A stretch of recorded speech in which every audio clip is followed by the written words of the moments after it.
అందరికీ శుభమధ్యాహ్నం. సో మాట్లాడిందే మాట్లాడకుండా మిస్ అయిన విషయాలు ఏమైనా మాట్లాడడం అనేది ఇంపార్టెంట్ సభా సమయం చాలా ఇంపార్టెంట్ కాబట్టి సో ఈరోజు కార్యక్రమానికి వచ్చేసిన రాజ్యాధికార పార్టీ అధ్యక్షులు,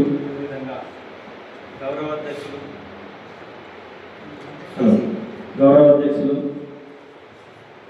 మరి కుల పార్టీల సిద్ధాంతకర్త, కుల రాజ్యాధికార పార్టీల సిద్ధాంతకర్త మానమానాడు రాజ్యాధికార పార్టీ వ్యవస్థాపక అధ్యక్షులు నరహరి గారు, రామచంద్రన్న గారు, కుమారస్వామి గారు, అదేవిధంగా మన మాదిగ రాజ్యాధికార పార్టీ ఉపాధ్యక్షులైన పుట్టి విజయ్ కుమార్ గారు, రజక రాజ్యాధికార పార్టీ సత్యనారాయణ గారు, రాజన్న గారు, యాదవ రాజ్యాధికార పార్టీ, ఈ విధంగా మరి ఎప్పుడో బహుజన సిద్ధాంతం, బహుజన భావజాలం నేర్చుకొని ఒక 5 కులాలు, పంచకులాలుగా ముఖ్యంగా ఏర్పడి తెలంగాణ ఏర్పడిన తర్వాత బహుజనులకు రాజ్యాధికారం రావాలని భావజాల వ్యాప్తితో, బహుజన వ్యాప్తితో ముందే పార్టీ స్థాపించిన పెద్దలు బొంగు ప్రసాదన్న గారు, బ్లూ ఇండియా పార్టీ గారికి, ప్రధాన కార్యదర్శి కంగట భూపాల్ గారికి, ప్రచార కార్యదర్శి మధు భూపాల్ గారికి, మరి ఈరోజు ఒంటరి రాజ్యాధికార పార్టీ స్థాపించబోతున్న వ్యవస్థాపక అధ్యక్షురాలు వృత్తి రమ్మ గారికి, అందరికీ కూడా పేరు పేరున ధన్యవాదాలు. ముఖ్యంగా మనకు ఒక త్యాగం చేసిన వాళ్ళు ఉంటే వ్యవస్థను ఎంతవరకు అయినా తీసుకుపోవచ్చు. మరి టీఆర్ఎస్ పార్టీ డెవలప్ ముఖ్య కారణం ఏంటంటే కేసీఆర్ త్యాగం చేశాడు, చావునూరులో తలకాయ పెట్టి వచ్చాడు కాబట్టి అందరూ నమ్మారు.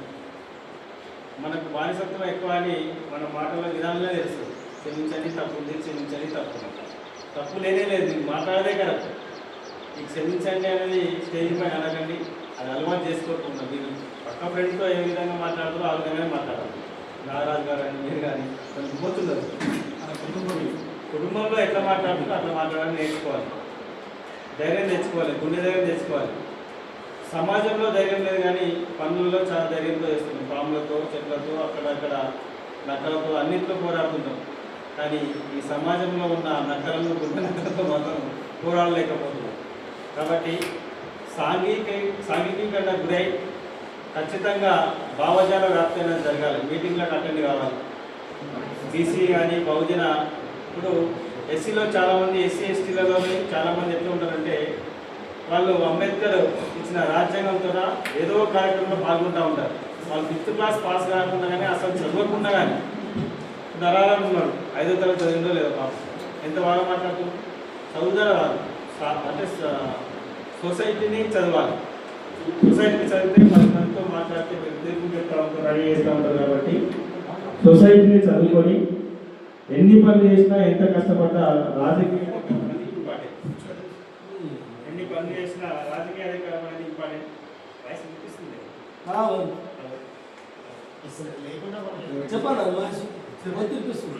సో ఎందులో కష్టపడ్డా కానీ మనకు రాజకీయ అధికారం అనేది చాలా ముఖ్యమని మన కుటుంబ సభ్యులకు, మన కులస్తులకు, మన చుట్టుపక్కల వాళ్ళకి అందరికీ చెప్పే ప్రయత్నం చేయాలి. పొద్దున్న లేస్తే గన్ను పట్టుకుని ఎంతనా ఉంటాం. మరి పాపం ఇప్పుడు నిజంగా అన్నట్టు ఈ బిల్డింగ్ కట్టడం అంటే రాళ్ళపైనే, వినాదిపైనే కట్టండి. పెద్ద రాయి కొట్టాలంటే చాలా కష్టపడాల్సిన పరిస్థితి ఉంటుంది.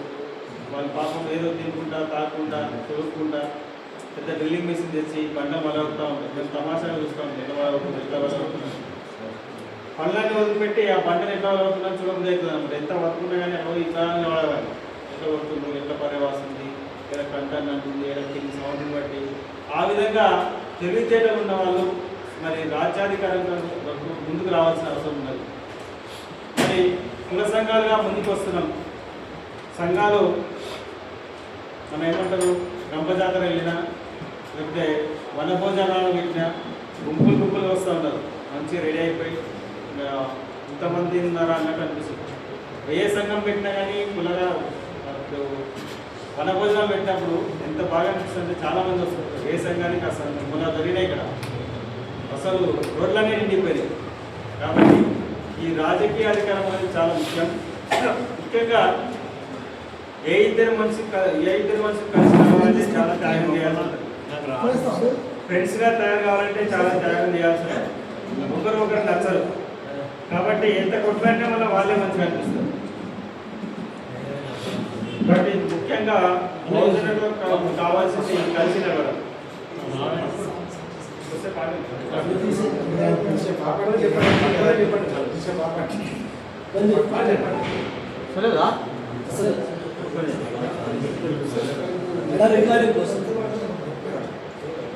అయితే ముఖ్యంగా మనం ఎదుర్కొంటున్న సమస్య ఏంటంటే కలిసి నడవకపోవడము. కొంతమంది ఏం చేస్తారంటే ఇక వాళ్ళు 119 ఎమ్మెల్యేలు నేను ఎప్పటినీ 119 ఎమ్మెల్యేలు అయితే ప్రవర్తిస్తూ ఉంటారు.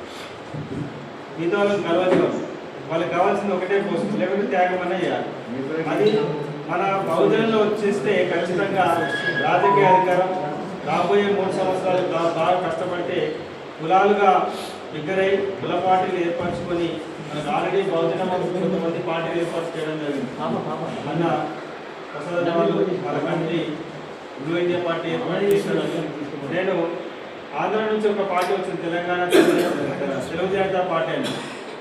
ఆయన ఊరించాడు నాకు 20 లక్షలు ఇస్తా, 30 లక్షలు ఇస్తా, 10 ఎమ్మెల్యేలు కావడానికి ఇస్తున్నా, 20 లక్షలు వస్తున్నాయి, ఇస్తున్నా లాస్ట్ వస్తే ఆయన ఇచ్చారు. ఎమ్మెల్యేకి పోటీ చేయలేకపోయినా, ఎంపీ కూడా వీళ్ళకి నమ్ముకుంటే వేస్ట్ అని అన్నవాళ్ళు మన దీపావళి కూడా బ్లూ ఇండియా పార్టీ నుంచి మన మిక్సీలో పోటీ చేయడం జరిగింది. సిద్ధేశ్వరన్న చెప్పింది. మరి హిందూ మహాసభ నుంచి అదేవిధంగా సపోర్ట్గా బ్లూ ఇండియా పార్టీ నుంచి పేరు తీసుకెళ్తేనే బాగుంటుందంటే బ్లూ ఇండియా పార్టీ నుంచి ఎంపీగా పోటీ చేయడం జరిగింది. ఆ ఎంపీగా పోటీ చేసినప్పుడు చాలా సంతోషం వచ్చింది. ఏ ఒక్క రూపాయి పంచుకున్నారని ఓటు పడ్డాయి. అదేవిధంగా ఆన్లైన్లో పేరు ఎక్కడం వల్ల కర్ణాటక నుంచి కూడా నాకు ఫోన్ చేశారు. మన పార్టీలో పనిచేస్తాం, మాకు దీపావళి ఇప్పించినట్టు అన్న వాళ్ళకి అటెండ్ చేయడం జరిగింది. కర్ణాటకలో 3 ఎమ్మెల్యేలుగా పోటీ చేశారు బ్లూ ఇండియా పార్టీ. ఆ విధంగా మరి కుల పార్టీలుగా ఏర్పడి ఈ కుల పార్టీల సిద్ధాంతకర్త ఒక త్యాగ పురుషుడు కాబట్టి ఏ పార్టీ బలపడాలన్నా అదేవిధంగా ఏ రాజ్యాధికారులు ఏర్పడాలన్నా కొద్దిగా త్యాగం చెప్పుకోవాల్సి ఉంటుంది. మరి అన్నంలో సాయుధనంలో పనిచేసింది. అదేవిధంగా మారోజు గిరన్న పేరు కూడా అందరికీ తెలిసిన విషయమే.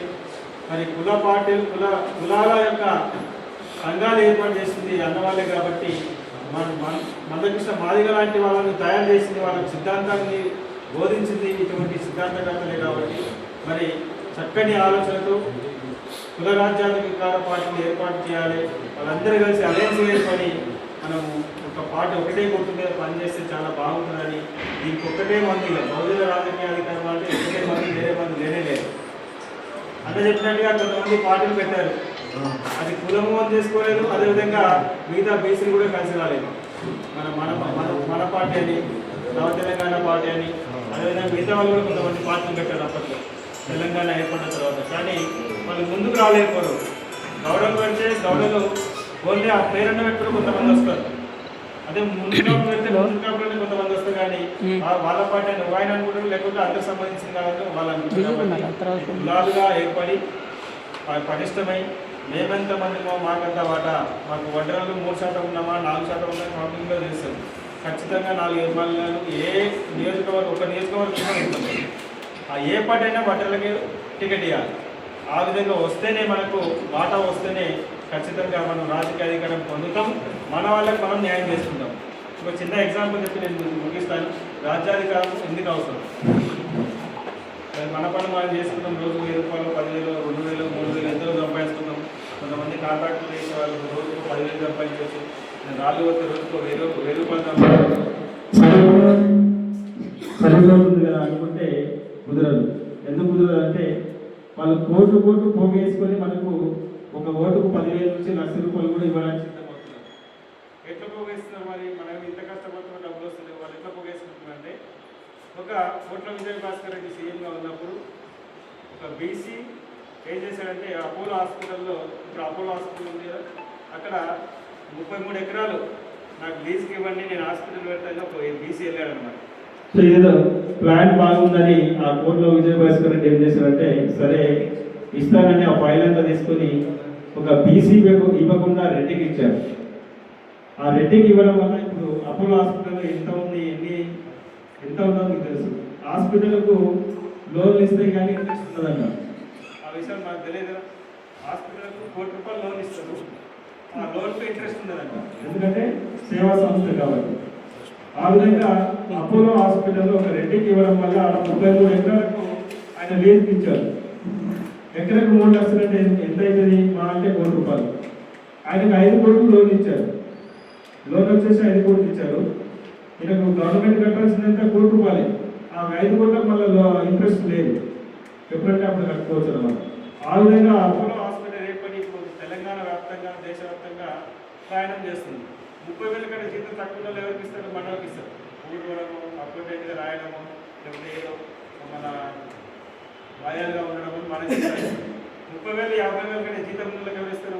ఖచ్చితంగా ఒక రెడ్డికి ఇస్తారు. వాళ్ళు MBBS చేసిందంటే అపోలో హాస్పిటల్లో వాళ్ళకి జాబ్ ఉంటుంది, 50,000 కంటే జీతం పెట్టుకుంటారు. మనకు అది ఉండదు. సో రాజ్యాధికారం ఉండడం వల్లనే వాళ్ళ కులాలకు వాళ్ళకు ఇవ్వడం జరిగింది, ల్యాండ్ ఇవ్వడం జరిగింది, అదేవిధంగా హాస్పిటల్ ఇవ్వడం జరిగింది, లోన్లు కూడా ఇస్తుంటారు అన్నమాట. సో చిన్న ఎగ్జాంపుల్.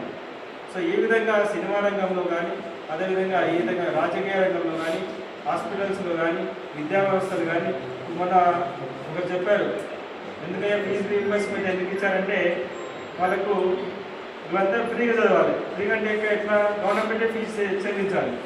రెడ్డిలకంతా కాలేజీలో ఇంజనీరింగ్ కాలేజీ ఇచ్చేసి మీకు ఫీజు రీఇంబర్స్మెంట్ ఇచ్చేస్తున్నామంటే ఆ డబ్బులను ఎక్కడ అవుతాయి?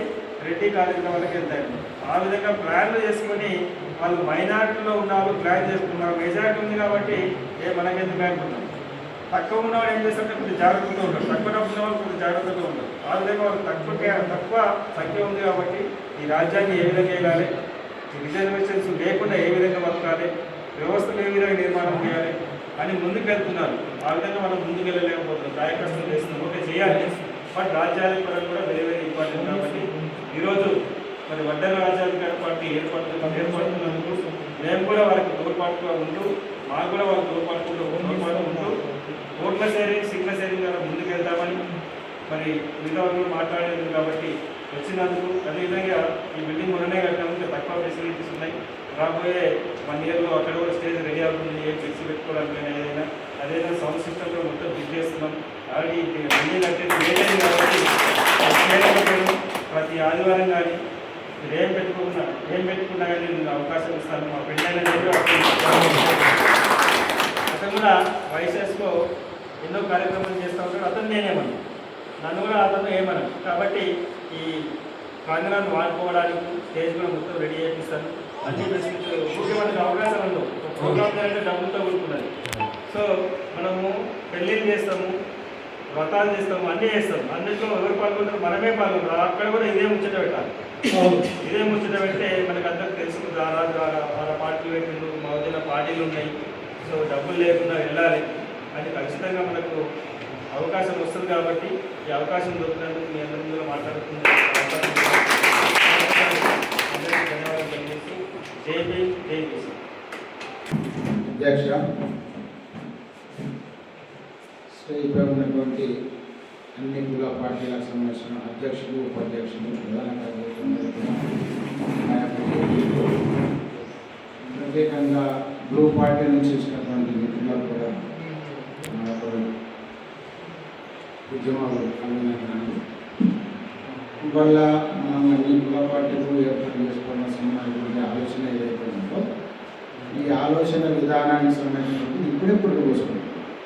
ఈ పుట్టు పోసుకుంటున్నటువంటి విషయంలో మనం అనేక రకాలుగా, అన్ని రకాలుగా ఎక్సర్సైజ్ చేయాల్సిన అవసరం ఎంతైనా ఉంది. ఊరికే మనం మాట్లాడుకొని పోయి అయిపోయింది మీటింగ్ పోయినా భోజనం తెచ్చినాం, అందరం కలిసినాం, మాట్లాడుకున్నాం, వచ్చిన అనే విషయం అన్ని రకాలుగా రాజకీయంగా, ఆర్థికంగా, నిర్మాణపరంగా అన్ని గ్రామాల్లో ఉన్నటువంటి పరిస్థితులు ఏంటి.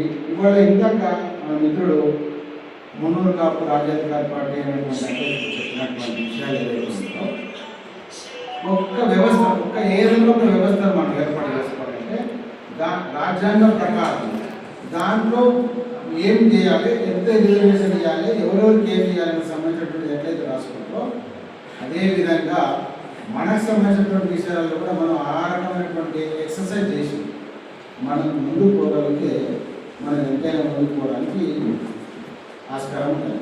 ఇవాళ రాజ్యాధికారం మనం ఏదైతే అంటున్నామో అనేక పోరాటాలు నడిచినాయి. ఒక్క పోరాటం కాదు, నిన్న మొన్నటి దాకా నడిచినటువంటి విప్లవ పోరాటాలు కూడా ఇవాళ ఆ విప్లవ పార్టీలు అధికారంలోకి వస్తే లేదు వాళ్ళు చెప్పినటువంటి పద్ధతులలో ప్రజలందరూ కూడా చైతన్యం అయితే మాకు ఎలాంటి స్థానం ఉండదు అని అనుకున్నటువంటి బ్రాహ్మణికల్ వ్యవస్థ కలిగినటువంటి సంస్థలు కూడా ఇవాళ వాళ్ళని లేకుండా చేయాలి అనేదాన్ని లేకుండా చేయడం కోసము ప్రజలందరికీ ఏదో మేలు చేస్తారని సంబంధించినటువంటి కూడా కాదు. ఎందుకు వాళ్ళకు సంబంధించినటువంటి బ్రోకర్లు ఎవరైతే ఉన్నారో, అడుగులకు మడిగలకు ఎవరైతే ఉన్నారో వాళ్ళకు మేలు చేయడానికి సంబంధించిన సంపదనంతా వాళ్ళ హస్తగతం చేయడానికి సంబంధించినటువంటిదే ఇవాళ విప్లవ పార్టీలను కానీ ఆయా పార్టీలను కానీ. ఉదాహరణకు చెప్పాలంటే మన దగ్గర బీఆర్ఎస్, ఇంతకుముందు టీఆర్ఎస్ దానికోసం తెలంగాణ సాధించడం కోసం అనేక పోరాటాలు చేసింది.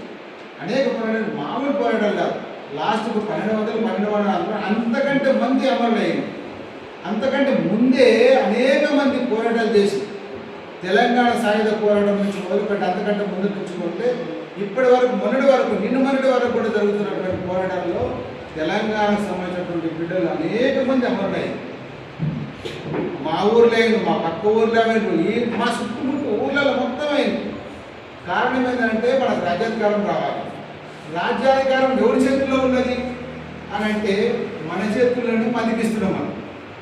మన చేతులు ఉన్నదాన్ని మనం మందికిస్తున్నాం. మళ్ళీ మనం ఇప్పుడు ఏమడుగుతున్నాం అంటే మనకు రాజ్యాధికారం రావాలి, తుపాకీ పెట్టి పోరాటం చేయాలి, సంఘాలు పెట్టి పోరాటం చేయాలి అని మనం ఏదైతే అనుకుంటున్నామో అది సాధ్యం కానటువంటి పరిస్థితులలో ఏం చేయాలనేటువంటి సందర్భాలలో కామ్రేడ్ మారోజు వీరన్న ఆ సంబంధించినటువంటి కొంతమంది మేధావులు, కొంతమంది ఆలోచన పరులందరూ కలిసి మనం కుల సంఘాలు పెట్టాలి. కుల సంఘాలన్నింటినీ కలిసి మనం ఒక ఐక్య సంఘటన ఏర్పాటు చేసుకోవాలి. ఈ ఐక్య సంఘటనతోటి మనం రాజ్యాధికారాన్ని సాధించుకోవడానికి దగ్గరగా పోతాం.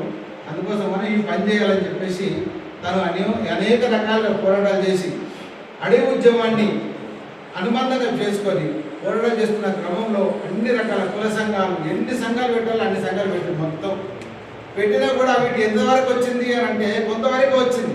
ఆ కొంతవరకు వచ్చినటువంటి సంఘాలలో ఆయన ఇటువంటి సందర్భం లేని జాంబవ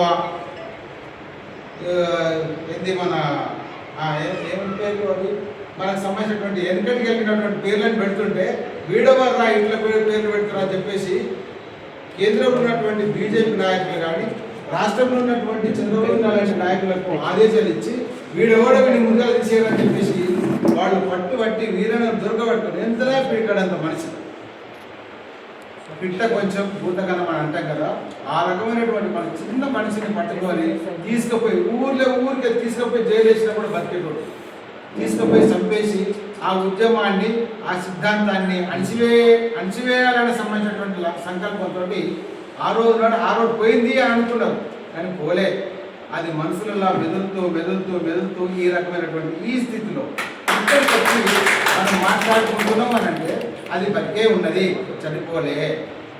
ఇవాళ మనం ఒడ్డెర రాజ్యాధికార పార్టీ స్థాపించడం కోసం లేదు, మాల మహానాడుకు సంబంధించిన పార్టీ స్థాపించడం కోసం, మాదిగ రాజ్యాధికార పార్టీకి సంబంధించినటువంటి అన్ని కులాలకు సంబంధించినటువంటి పార్టీలను ఏర్పాటు చేయడం కోసం ఓన్లీ ఆనాడు తీసుకొచ్చినటువంటి ఆలోచన విధానం ఇవాళ అగ్గి ఇంకా నిప్పురవి మనతోనే ఉన్నది.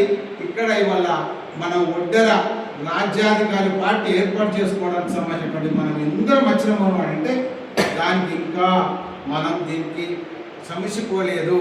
కొడుక మీ సంగతి మేము చూస్తూ మనకు సంబంధించినటువంటి సవాలు గుర్తునే ఉన్నామనేది మనం అందరం గుర్తుపెట్టుకోవాల్సిన అవసరం ఉన్నది.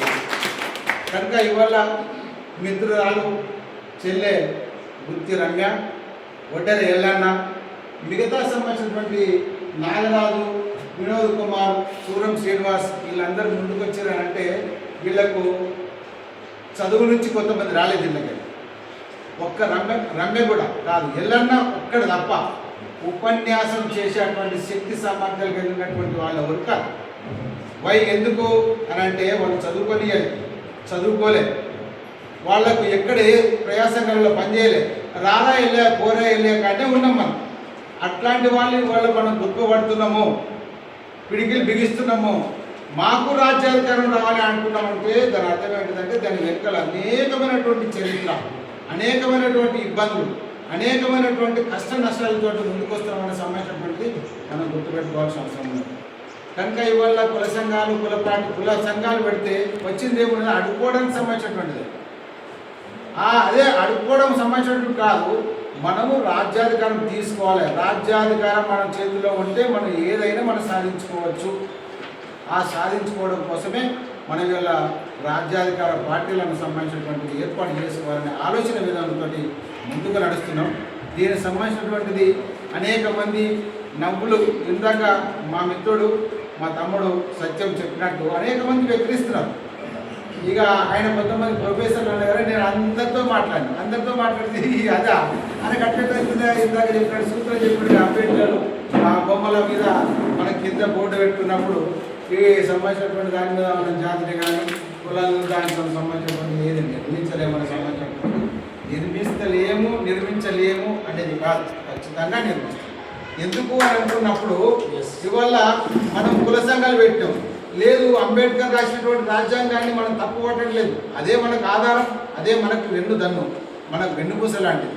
అది లేకుండా మనకు లేదు. అదే మనకు ఏకపాటి సేవ అని అంటామా, లేకుంటే మిస్సైల్ అంటామా, లేకుంటే ఇంకోటి అంటామా, దాన్ని దారిలో పట్టుకొని మనం పోతున్నాం. అదాన్ని మోసుకపోవడం కోసమే ఇవాళ కుల సంఘాల నుంచి దాని నుంచి ముందుకు వచ్చినాం. మనం కుల పార్టీలు ఏర్పాటు చేసుకుంటాం. కుల పార్టీలు అని అంటే అరే మళ్ళీ వీళ్ళందరినీ జమ చేస్తామే అని అంటే దీనికి ఎక్సర్సైజ్ చేయాలని ముందుగా ఒక మాట చెప్పాను. కనుక మామూలు విషయం కాదు. ఎంతైతే మనం కుల పార్టీలు పెడుతున్నామో ఈ కుల పార్టీలను మళ్ళీ ఐక్యం చేయడం కూడా అంతకంటే ఎంతైతే కుల సంఘం పెట్టినాం మామూలే ఉడకనే పెట్టవచ్చు, 10 మందిని విడవచ్చు, లేకుంటే ఫ్రెండ్స్ మూలంగా పిలిస్తే వచ్చి కూర్చొని కాదు మాట్లాడగలుగుతాం. భూ పెడతామనో, చాయ్ తాపిస్తామనో, రెండో వేపుతాం, ముచ్చట్లు పెడుతున్నామంటే ఓడేనే వస్తాం. కానీ ఈ పార్టీలను నడిపియాలన్నా, ఈ పార్టీలను ఐక్యంతో నడిపియాలన్నా దీనికి సంబంధించినటువంటి మామూలు విషయం కాదు. చాలా కఠినమైనటువంటి సమస్య. ఈ కఠినమైన సమస్యను అందరూ కూడా కొంతమంది మనం అట్లా తయారు కాకుంటే ఇది నడిచేది పరిస్థితి కాదు. అందుకోసమనే విధిగా ఇవాళ ఉపన్యాసం రాదు అనుకునే వాళ్ళు కూడా రేపు గంటల తరబడి మాట్లాడేటువంటి వాళ్ళని మనం తయారు చేసుకోవాల్సిన అవసరం మన మీద అంత బాధ్యత ఉన్నది. అందుకోసమనే మనం అందరం ఇవాళ మనం తక్కువ మందిమే కనబడవచ్చు, మనం ఎక్కిరించే అంతా కనబడుతుండొచ్చు. ఎందుకంటే మనం ఒక మాట ఏమనుకుంటామంటే అరే నల్లటోళ్ళు కూడా కాలు పడ్డట్టు ఎదురా పోయి సంఘాల నుంచి పార్టీలు పెడుతున్నారు. పార్టీలు మస్తుగా ఉన్నాయి. వెళ్ళే కాంగ్రెస్ పార్టీ లేదా, లేకుంటే బీజేపీ లేదా, టీఆర్ఎస్ లేదా, లేకుంటే బీఎస్పీ లేదా, ఇందాక మనకు సంబంధించిన మన మిత్రులు బ్లూ పార్టీ లేదా, ఆర్పిఐ పార్టీ ఉన్నది కదా అది లేదా, దాంట్లో పని చేయాలి. మీరు ఎందుకు మళ్ళీ కొత్త పార్టీలు పెడుతున్నారు సంబంధించిన వాళ్ళు కూడా బాధలతోటి వాళ్ళు ఉన్నది. అందుకోసమే సారీ ఈ దీనికి సంబంధించినటువంటిది ఓకే, ఇది అందరినీ మనం ఆలోచించాల్సిన అవసరం ఉన్నది. కనుక మిగతా వాళ్ళు మాట్లాడాలి. ఇది చాలా జై భీమ్ లాంటి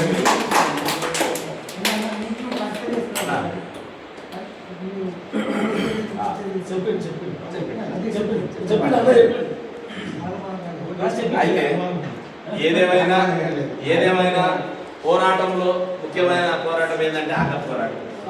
అది దృష్టిలో పెట్టుకోవాలని కొంచెం ఇబ్బంది పెట్టడం జరుగుతుందన్న ఏమనుకోవద్దు. అయితే కులం పునాదుల మీద నీతిని కానీ జాతిని కానీ నిర్మించలేము అనే క్వశ్చన్స్ వచ్చినప్పుడు నేను అన్నకు కాల్ చేస్తే అన్న నాకు ఈ క్వశ్చన్ ఆన్సర్ చేస్తూ సమాధానం కావాలంటే మళ్ళీ రాసి నాకు వేస్తే నేను ఈ అన్న మేధావులకు మళ్ళీ పంపిన గుర్తుగా లేకపోతే కింద పెట్టే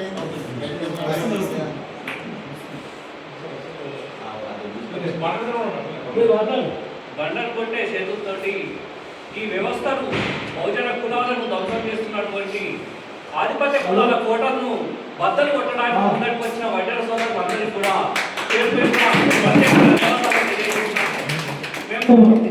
పార్టీ ద్వారా మేము అన్ని కులాలను అధికారంలోకి ఎట్లా తేవాలనేది ఆలోచన పరంగా మేము ప్రయత్నంలో ఉన్నాము.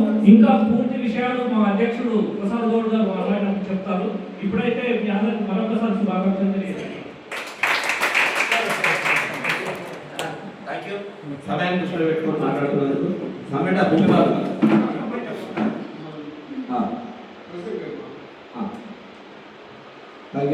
మరి అదేవిధంగా తాటి చెట్టు పైన ఎక్కి ఈత చెట్టు పైన ఎక్కి కళ్ళు గీసి ఈ ప్రపంచాన్ని సేదతీర్చే కులంలో పుట్టిన మన బొగ్గు ప్రసాద్ గౌడ్ గారు తమ అమూల్య సందేశాన్ని ఇస్తారని చెప్పి కోరుచున్నాం. బ్లూ ఇండియా పార్టీ అధ్యక్షుడు. ఈనాటి వడ్డేర రాజ్యాధికార పార్టీ ఆవిర్భావ సమావేశానికి సభాపతిత్వం వహిస్తున్న ముత్తగుళ్ళ ఎల్లన్న గారికి మొదటగా హృదయపూర్వక నమస్కారాలు తెలియజేస్తున్నాం. ఆయన చూస్తుంటే నాకు అనిపిస్తుంది నాకు రాజ్యం వస్తే మొట్టమొదటి స్పీకర్ అయిపోయేమో ఎందుకంటే ఎంతో అనుభవం ఉన్నట్టు సమన్వయం చేసుకుంటూ చక్కగా క్రమశిక్షణలో సమావేశాన్ని నిర్వహిస్తున్నాను. అనుభవం అనేది మనం ఒక్కొక్కటి ముందుకు తెలుసుకుంటూ వస్తుంది. రాజ్యం కూడా మనం ఒక్కొక్కటి వేసుకుంటే అసాధ్యంగా వస్తుందనడానికి సభ వినాశనంగా సందర్భంగా తెలియజేస్తుంది. అయితే ఈ సమావేశానికి కర్త కర్మ క్రియ ఈరోజు మనందరం ఇక్కడ సంస్కృతిలో ఉంటే భక్తుల సిద్ధేశ్వరుని ఉదాహరణ వారికి కూడా ప్రత్యేకమైనటువంటి ధన్యవాదాలు తెలియజేస్తున్నాం. ఎందుకంటే బుల్లెట్ ద్వారా రాజ్యాన్ని చేస్తానని విమర్శంతో అడవి బాటి పట్టినటువంటి అన్న లేదు అంబేద్కర్ రాసిన రాజ్యాంగం విన్న మనము బ్యాలెట్ ద్వారానే ప్రజాస్వామ్యం హితంగా మన వర్గాలకు రాజ్యాధికారాలు సాధించుకుంటామని చెప్పి మనతో కలిసి మన అందరితో తను విశ్రమించకుండా నిరంతరం బీసీలకు రాజ్యాధికారం రావాలి, బీసీలో ఉన్న అన్ని కులాలను రాజకీయంగా చైతన్యం చేయాలి, మరి బీసీ కులాలు జనాభా సమావేశం ప్రకారం వాటి దక్కాలంటే మొదటగా మనకంటూ ఒక రాజకీయ వ్యవస్థ లేవు. మరి రాజకీయ పార్టీలు లేకుండా ఎట్లా రాజ్యాధికారం సాధ్యమవుతుంది? మరి ఇంత జనాభా ఉన్న మనకు రాజకీయ పార్టీ లేకపోతే ఎట్లా? ఇది ఆత్మగౌరవ పోరాటం, ఇది అధికార పోరాటం అని చెప్పి తను నిరంతరం తన ఆలోచనలను తన మేధస్సును బదలించి ఇంతమంది సైన్యాన్ని తయారు చేసినందుకు ఇది అందరికీ సాధ్యమైనటువంటి కాదు. ఎందుకంటే ఒక కొండను చూస్తే ఒక వ్యక్తిని ఆఫీసు ఆ కొండను కులం భయపడితే అది సాధించాలి. కానీ మన వడ్డారాన్ని పంపించినప్పుడు కింద నుంచి వేదిక 2 సార్లు చూసిందంటే దీన్ని నేను రోజులను బట్టి పడేస్తాను అంటే ఆ ధైర్యం ఆయనకి ఎక్కడ చూస్తుంది అంటే దాని పట్ల అవగాహన ఉంది, దాన్ని వృత్తిగా కొనసాగించి ఆ ధైర్యం తనలో ఉంది కాబట్టి ఆయన సాధించగలుగుతాడు. నన్ను తీసుకోకపోతే నేను ఏం చేయలేదు, సిచ్యువేషన్ అన్నది తీసుకోకపోతే ఏం చేయలేదు. ఏం చెప్తుందంటే ఒంటరిగా కులం ఉన్నది. ప్రపంచంలో ఎక్కడ కూడా కులం లేదు. ప్రపంచంలో ఎక్కడన్నా కులం కనిపిస్తుంది అంటే ఈ నుంచి వేరే ఆడ భారతీయులనే కులం వస్తుకుంటాం తప్పిస్తే ప్రపంచంలో కులం లేదు. మరి కులాన్ని సృష్టించినటువంటి మహనీయులు మహానుభావులు చెప్పుకున్నటువంటి వ్యక్తులందరూ ఏమంటారంటే వృత్తులు కాబట్టి వృత్తి మట్టి కులం ఉన్నాయని మేమేం చేసిన దానికి సాకలైన బట్టలు వృత్తి సాకలైన లేదంటే వృత్తి గోడు కావచ్చు ఆరోగ్య వృత్తి చేనేత బట్టలు వేస్తాయని కావచ్చు. అంటే మరి ప్రపంచంలో మనుషులలో బట్టలు దొరుకుతలేవా? ప్రపంచంలో మనుషులలో కుర్చీలలో దొరుకుతున్నాయా? కుర్చీలు తయారైతలేవా? ప్రపంచంలో రాళ్ళు దొరుకుతం లేదా? ప్రపంచంలో చెట్లు ఎక్కడం లేదా? పండ్ల చెట్లను బట్టి పళ్ళతో పట్టడం లేదా? పళ్ళు పండిస్తూ లేదా? మరి అక్కడ పిల్లలు లేదంటే ఇక్కడ ఈ భారత సమాజం ఏదైతే ఉందో దీని విభజనకు గురి చేసి అసమానతకు గురి చేసి వీళ్ళ యొక్క వృత్తి ఫలాలను దోచుకోవడం కోసమే ఈ కుల వ్యవస్థ నిర్మించబడిన విషయాన్ని సందర్భంగా మనం గుర్తుంచుకోవాలి. ఇది నేను చెప్తున్న మాట కాదు, అంబేద్కర్ గారు చెప్పారు, పూలే గారు చెప్పారు, బీజీ చెప్పారు. మనకంటే ముందే 1000 సంవత్సరాల క్రితం ఈ విధమైనటువంటి ఆలోచన చేసి ఒక సిద్ధాంతాన్ని రచించి మన జీవితాలను వెలువెప్పడం కోసం వాళ్ళు కృషి చేసినటువంటి మహానీయులు. ఆనాటి నుంచి ఈనాటి వరకు పోరాటం జరుగుతూనే ఉంది. మన వ్యతిరేక శక్తుల మీద వాళ్ళని దించాలి, మనం ఎక్కాలి. భారతదేశంలో భావజాల యుద్ధం జరుగుతుంది. ఒకటి బ్రహ్మణీయ భావజాలం, రెండు బహుజన భావజాలం. బీసీ ఎస్సీ ఎస్టీ మైనార్టీల మొత్తం కూడా బహుజన భావజాలమైన పూల అంబేద్కర్ మార్గంలో ఇంకా వాళ్ళందరూ కూడా బ్రహ్మణీయ భావజాలంలో నడుస్తారు. ఎక్కడైతే అసమానతలు ఉంటాయో, ఎక్కడైతే అస్పృశ్యత ఉంటుందో, ఎక్కడైతే అడ్డరానితనం ఉంటుందో అది సమాజానికి తగదని చెప్పుకుంటాం అంబేద్కర్. ఇంకా కూడా మనం అసమానతలు ఎదుర్కొంటున్నాం, ఇంకా కూడా మనం అస్పృశ్యతను ఎదుర్కొంటున్నాం. భారతదేశంలో రాజ్యాంగాన్ని మనం ఇంప్లిమెంట్ చేసుకుంటున్నప్పటికీ, మన ఊళ్ళో చేసే నాయకులు ఎన్నికలు కాపాడుతున్నప్పటికీ మనకు దక్కవలసిన వాటాలో అసమానత ఉంది, మనకు ఇవ్వవలసిన గౌరవంలో అసమానత ఉంది, మన జీవన అస్తిత్వం కొనసాగించుకునే విషయంలో కూడా ఇవాళ అసమానతలు కొనసాగిస్తున్నాయి.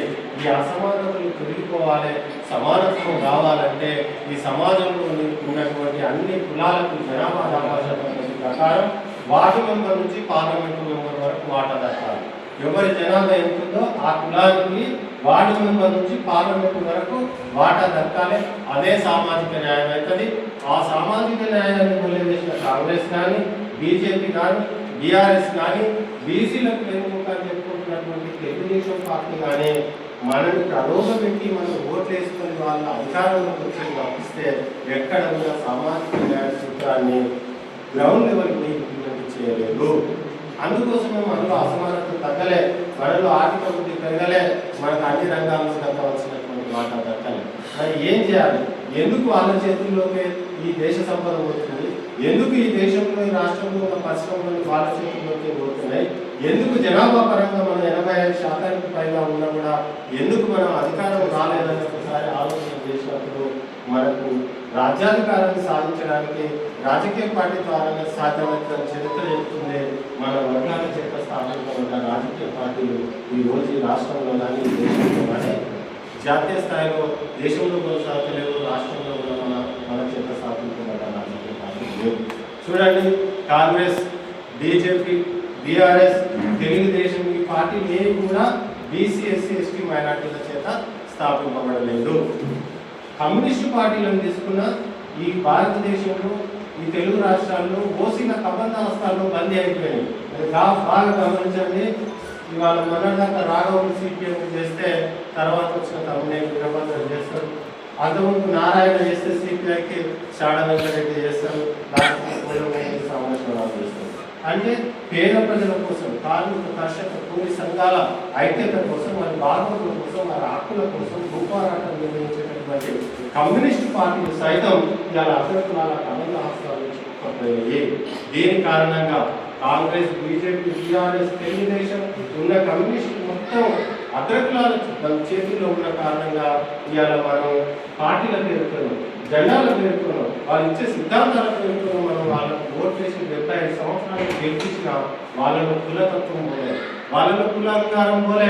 పార్టీ మనల్ని మనందరం అనుకున్నాం ఏ పార్టీలో పనిచేస్తే ఆ పార్టీలో ఉన్న వాళ్ళం. కానీ వాళ్ళు ఏమంటారు? గెలిచినాక అందరి పార్టీ అంటారు, గెలిచినాక నాది పార్టీ అంటారు. నా వాళ్ళే ఐఏఎస్కి ప్రధానమైన పోస్ట్ కావాలంటారు, నా వాళ్ళకే సినిమా స్టూడియో కేటాయిస్తా అంటారు, నా వాళ్ళకి పర్సనల్ కేటాయిస్తా అంటారు. ఆ కులహంకారం, కుల స్వార్థం ఏదైతే పాలకులలో ఉందో దాని కారణంగానే మిగతా కులాలైన మనం అధికారంలో లేని కారణంగా ఇవాళ అన్ని రంగాలలో మనకు దక్కవలసిన వాళ్ళు కారణంగా ఇంకా కూడా మనం కులాలు యాచించే స్థితిలో ఉన్నాయి, అడుక్కునే స్థితిలో ఉన్నాయి, దయనీయ స్థితిలో ఉన్నాయి, దిక్కు దోచని స్థితిలో ఉన్నాయి. ఈ అన్నిటికీ పరిష్కార మార్గం అంబేద్కర్ ఒక్కటే చెప్పారు, రాజ్యాధికారమే అన్ని సమస్యలకు మార్చాలి. రాజ్యాధికారం మనం సాధించాలంటే రాజకీయ పార్టీలు ఉండాలి. అందులో భాగంగానే ఈరోజు మీరందరూ రాజకీయ పార్టీలు పెట్టడాన్ని నేనైతే చాలా సంతోషిస్తాను. అయితే అంబేద్కర్ గారు చెప్పిన కుల నిర్మూలన జరగాలి, కులమే ఉండదు అన్నాడు అంబేద్కర్. మరి అంబేద్కర్ ఫాలో అయ్యేటటువంటి మనం మన కుల పార్టీ మీద క్వశ్చన్ తప్పకుండా ఆవిర్భవిస్తుంది తప్పదు. కానీ కులం ఉన్నంత వరకు, కుల అస్తిత్వం కొనసాగుతున్నంత వరకు కుల సమీకరణాల మీదనే ఈరోజు రాజకీయాలు నడుస్తున్నాయి అన్న విషయాన్ని అందరూ గుర్తుంచుకోవాలి. ఇవాళ ఊళ్ళలో పోతే కులాన్ని కూర్చోబెట్టి మాట్లాడుకోవట్లేదు, కులాన్ని గంపగుంటగా సందర్భాన్ని మనం చూస్తున్నాం. రెండవది, ఈ కులం భారతదేశంలో 6,000 కులాలు ఉన్నాయి. ఎస్సీలు కానీ, ఎస్టీలు కానీ, బీసీలు కానీ, ఏ కులాలు కానీ 6,000 కులాలు ఉన్నాయి భారతదేశంలో. ఒక కులం ఇంకొక కులానికి సమానం కాదు. ఒక కులం ఇంకొక కులం కంటే పెద్దదన్న అయి ఉంటుంది, ఒక కులం కంటే చిన్నదైనా ఉంటుంది. సమానత్వం లేని ఈ కులాల విభజన కారణంగానే మనం అసమానత్వానికి గురవుతున్నామని చెప్పి అంబేద్కర్ కులం వద్దన్నప్పటికీ రాజ్యాంగపరంగా బీసీలుగా, ఎస్సీలుగా, ఎస్టీలుగా, మైనార్టీలుగా మనం పేర్కొనబడ్డాము. అయితే కుల నిర్మూలన అనేది, కులము వద్దు అనేది, కులం అంతరించాలనేది సామాజిక సాంస్కృతిక పోరాటం అయినప్పటికీ రాజ్యాంగంలో ఎస్సీ ఎస్టీలకు రిజర్వేషన్లు ఉన్నాయి కదా, వాటి నుంచి పాల్గొనుకున్నాయి. విద్యా ఉద్యోగాలు ఉన్నాయి, పరిశ్రమలు ఉన్నాయి, పరిశ్రమలు భూ కేటాయింపులు ఉన్నాయి, రిజర్వేషన్లలో, ఉద్యోగుల రిజర్వేషన్లో, ప్రమోషన్లలో రిజర్వేషన్లలో ఉన్నాయి. ఇంతో అంత వాళ్ళకి దక్కునే కారణం ఏంటంటే రిజర్వేషన్లు అనేవి ఎస్సీ ఎస్టీలకు రాజ్యాంగంలో పేర్కొనబడిన కారణంగా. మరి కులం మొత్తాన్ని అంబేద్కర్ ఎస్సీ ఎస్టీలకు రిజర్వేషన్లు కులాల పేరుతో, షెడ్యూల్ క్యాస్ట్ పేరుతో ఎందుకు పెట్టిందంటే బాగా వెనకకు పెట్టివేయబడ్డారు, అణచివేయబడ్డారు, అణగదొక్కబడ్డారు, అవమానానికి గురి చేయబడ్డారు, ఊరందరికి నెట్టివేయబడ్డారు. మరి ఈ కులాలు మిగతా కులాలతో పోటీ పడాలంటే కొంతకాలంగా వీళ్ళకు రిజర్వేషన్ రూపంలో లిఫ్ట్ ఇచ్చి పైకి తీసుకురావాలి. ఆరోగ్యంగా విద్య అందితే, వైద్యం అందితే, జ్ఞానం అందితే, చైతన్యం అందితే, అధికారం అందితే 10 సంవత్సరాలకు 20 సంవత్సరాలకు మిగతా కులాలతో సమానంగా కులాలు ఎదిగేటటువంటి అవకాశం ఉంటుందని చెప్పి కులాల మధ్య ఉన్న ఆర్థిక సామాజిక అసమానతలు తొలగినంత వరకు రిజర్వేషన్లు కొనసాగించే ప్రక్రియ కులం పేరుతో అంబేద్కర్ చెప్తుంది. 75 సంవత్సరాలైన అంబేద్కర్ ఏ స్ఫూర్తితో అయితే రిజర్వేషన్లు వెళ్ళిందో ఆ స్ఫూర్తి ఎక్కడ కూడా నెరవేరబడలే. ఇప్పటికీ అసమానత కొనసాగుతూనే ఉంది. అన్ని రంగాల్లో వెనుకబడతారని గురైతేనే ఉన్నారు. కాబట్టి నేనేమంటున్నానంటే కులం నిర్మూలించడం, కులాన్ని అంతం చేయడం మన లక్ష్యం అయినప్పటికీ ఈ కుల అస్తిత్వం అనేది ఇంకొంతకాలం కొనసాగేటటువంటి అవకాశాలు కనిపిస్తున్నాయి. కాబట్టి తప్పనిసరిగా మనము ఓటు పరంగా, నేను మిగతా విషయాలు చెప్తలేదు, ఓటు పరంగా అన్ని కులాలు ఏకం కావాల్సిందే, రాజ్యాధికారాన్ని సాధించుకోవాల్సిందే. అంతవరకు మనం రాజ్యాధికార పోరాటాన్ని ఏదో రూపంగా చేయాల్సిందే అనే సందర్భంగా మీకు పిలుపునివ్వడం జరుగుతుంది. అంటే ఇప్పటిదాకా కులాలు పెట్టారు, కుల సంఘాలు పెట్టారు. స్వాతంత్రం వచ్చినాడు కులం అంటే, కులం ఐక్యత అంటే తెలియదు, సంఘం అంటే తెలియదు, హక్కులు అంటే తెలియదు, రాజ్యాంగం అంటే తెలియదు, చైతన్యం లేదు, కులం పెట్టుకున్నాం. మళ్ళీ 70 సంవత్సరాలు అయినాక కూడా నాకు విద్య కావాలి, నాకు స్కాలర్షిప్లు కావాలి, నాకు ఫీజు రియంబర్స్మెంట్ కావాలి అని పోరాడే కుల సంఘాల కారణంగా మనకు రాజ్యాధికారంలో